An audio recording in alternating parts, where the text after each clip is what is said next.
নমস্কাৰ ছাৰ আজি আমি আলোচনা কৰিম 2025 বৰ্ষৰ ফেব্ৰুৱাৰী মাহৰ অল ইণ্ডিয়া কনজিউমাৰ প্ৰাইচ ইণ্ডেক্সৰ সূচকাংক যি প্ৰকাশ পাইছে সেই সম্পৰ্কত লগতে ইতিমধ্যে যি কেন্দ্ৰীয় চৰকাৰে 2% ডিএ আৰু ডিআৰ বৃদ্ধিৰ ঘোষণা কৰিলে সেই ডিএ আৰু ডিআৰ অসম চৰকাৰৰ কৰ্মচাৰীয়ে কেতিয়া পাব বা এৰিয়াসমূহ কেতিয়া পাব আপোনালোকে স্ক্ৰীনত নিশ্চয় দেখিছে ভাৰত চৰকাৰৰ যি অল ইণ্ডিয়া কনজিউমাৰ প্ৰাইচ ইণ্ডেক্সৰ ফেব্ৰুৱাৰী মাহৰ সূচকাংক প্ৰকাশ পাইছে আৰু 1 এপ্ৰিল 2025 তাৰিখে এই সূচকাংক প্ৰকাশ পাইছে গতিকে এই সূচকাংক জানুৱাৰী 2025 তুলনাত বৃদ্ধি হ'লনে কমিল আপোনালোকে 2 নম্বৰ পইণ্টটো দেখিছে যে ফেব্ৰুৱাৰী 2025 যি সূচকাংক পূৰ্বৰ তুলনাত 0.4 অংক কমিছে অৰ্থাৎ হ্ৰাস পাইছে মুদ্ৰাস্ফীতিৰ হাৰ হ্ৰাস পাইছে গতিকে এই দুমাহত আপোনালোকে দেখিছে 2 মাহতে তুলনামূলকভাৱে কিছু কমিছে আৰু এই ফেব্ৰুৱাৰী মাহত 0.4 অংক কমি যোৱাৰ ফলত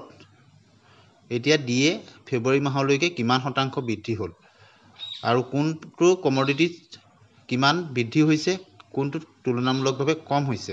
আমি সকলোখিনি ভিডিঅ'টোত আলোচনা কৰিম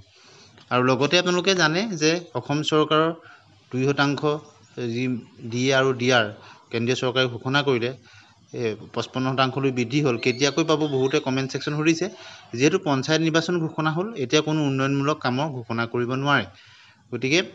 পঞ্চায়ত নিৰ্বাচনৰ ফলাফলৰ পিছত অৰ্থাৎ মে 11 তাৰিখৰ পিছত অসম চৰকাৰে নিশ্চয় তাক ঘোষণা কৰিব আৰু তেতিয়া নিশ্চয় আপোনালোকে জানুৱাৰী ফেব্ৰুৱাৰী মাৰ্চ এপ্ৰিল আৰু আপোনালোকে এই 4 মাহৰ এৰিয়া হিচাপত পৰৱৰ্তী সময়ত লাভ কৰিব গতিকে এই আপোনালোকে ইয়াত স্ক্ৰীনত দেখিছে যে সূচকাংক 2 নম্বৰ পইণ্টটো দেখিছে ফেব্ৰুৱাৰী মাহত অল ইণ্ডিয়া কনজিউমাৰ প্ৰাইচ ইণ্ডেক্সৰ 0.4 পইণ্ট কমি 142.8 হৈছেগৈ আৰু আপোনালোকে কাৰ্ভডালো দেখিছে 0.48 কমি গৈছে এতিয়া কোনটো বস্তুত কিমান কমিলে আপোনালোকে নিশ্চয় দেখিছে তালিকাখন নিশ্চয় দেখিছে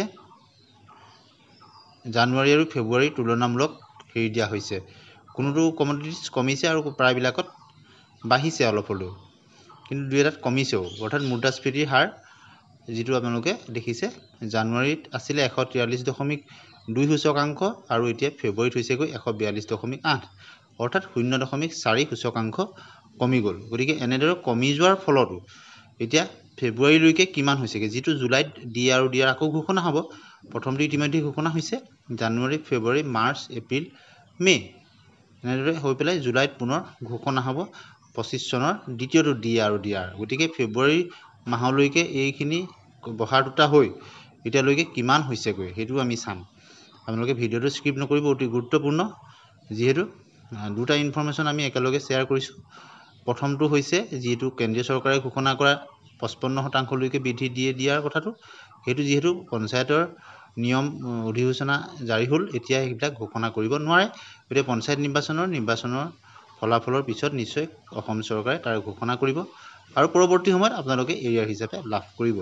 আৰু ফেব্ৰুৱাৰী আৰু জানুৱাৰী 2025 তুলনামূলকভাৱে যদি চাওঁ জানুৱাৰী 143.2 হৈছিলে আৰু ফেব্ৰুৱাৰীত ই 0.4 কমি 142.8 সূচকাংক হৈছে গতিকে এটো হেহতীয়া ইণ্ডেক্সৰ খবৰ যেটো 1 এপ্ৰিল তাৰিখে ফেব্ৰুৱাৰী মাহৰ সূচকাংক প্ৰকাশ কৰা হৈছে আৰু ইয়াৰ মতে কৰ্মচাৰী পেনচনাৰৰ ডিএ অৰ্থাৎ ডিআৰএছ এলাউন্স আৰু পেনচনাৰৰ ডিআৰএছ ৰিলিফ ঘোষণা কৰা হয়